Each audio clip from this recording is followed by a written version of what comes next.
Hey, what's going on, guys? Accidents happen. And so now you're in it.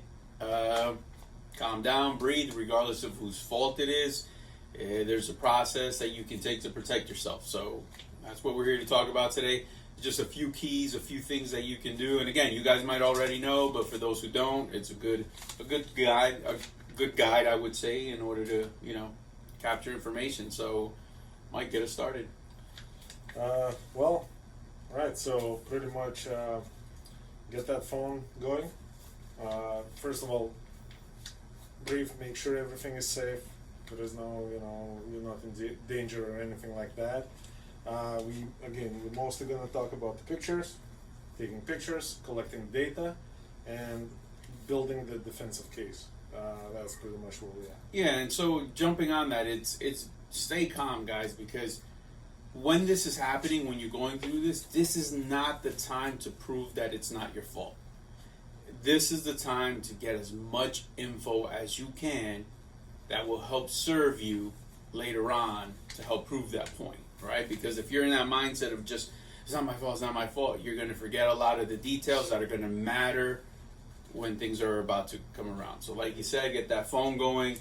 If you got a dash cam and you keep it rolling, it can only help you, right? So yeah, another thing, just based on the experience that I can advise, if you do have a dash cam, make sure it's rolling. Make sure you know how to use it. Make sure it's effective and it's doing what you're supposed to be getting out of it. Because sometimes here and there the driver may think that his dash cam been on that dash for the last 10 years. And it's even working. And sometimes here and there it even says recording. And then there is nothing there. And a lot of times it can cause even a bigger problem, because if you didn't even have a dash cam in the first place, you would pull up the phone and start recording everything. But now that you think that, it's all good, it's all on dash cam, now you don't have anything what you could have had. So that's a big thing. Right. So another thing is what kind of things to capture. And as you're recording, again, you don't have to be up in everybody's face. It could be a casual recording. Just keep things simple.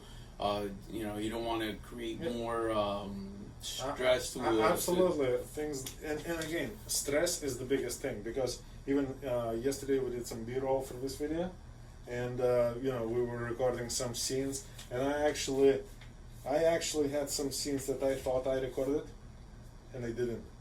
There you go. Just because you just press that video button a couple of times and you're like, I think because I see it here, but is that recording? Make sure you just breathe in, breathe out. Remember, it has to record, and then pretty much try to record things in the most polite, stealth way. I would suggest something like this right here. Hey, how are you doing? Is everything all right? How are you feeling good? Why would you drive drunk? How many drinks did you have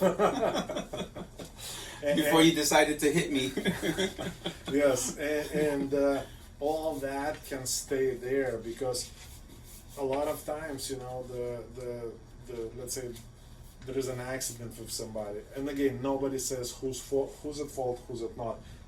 The stuff that we're gonna be talking about in this video is, again, regardless of who's at fault. So the other individual may cut you off and jammed on brakes, and now you hit that individual, and if you come out of the truck and you confront that individual in a nice way, like, hey man, what happened? You didn't see me because you just got right in front of me and jammed on brakes, like, man. And that individual at that point, most likely, if that's what happened, gonna say, I'm sorry man, I didn't see you. Here you go. Without that video, without that statement, you rear-ended somebody, and that's as far as the right. So keeping your demeanor and your composure is very important, very hard to do. because most of us haven't been in that situation and we don't know how we would react once we're in it.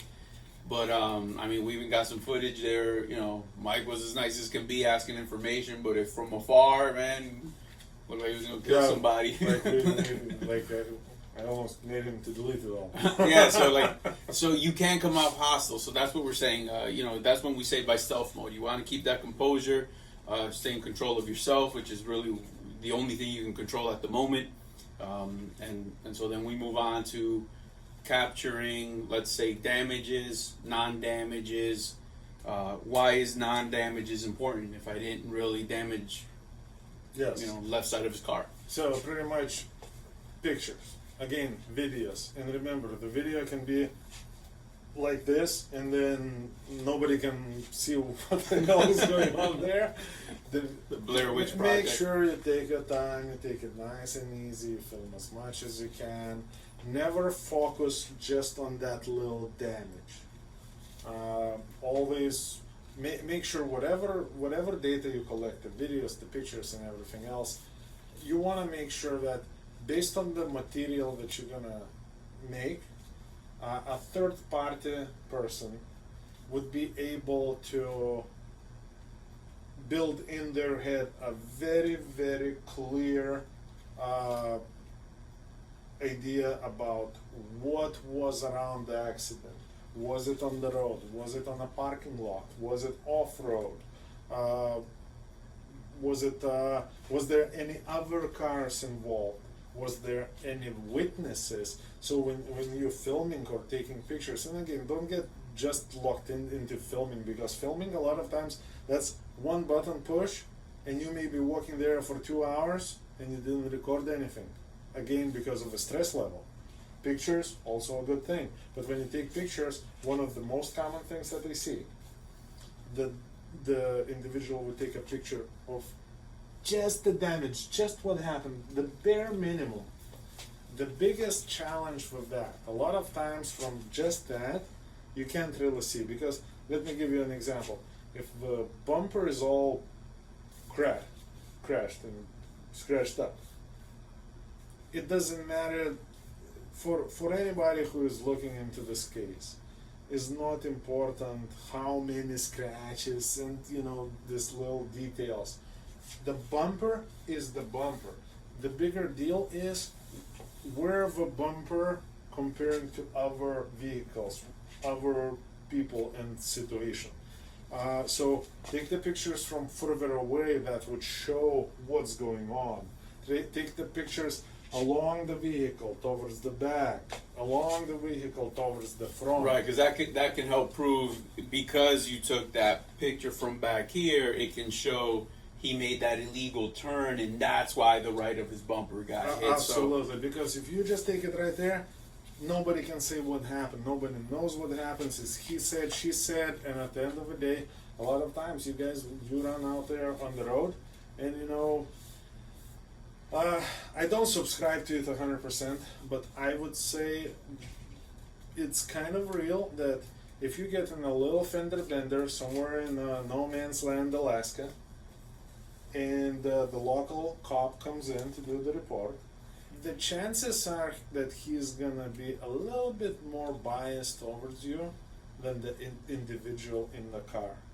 Because that individual is a local guy who may show up to the court and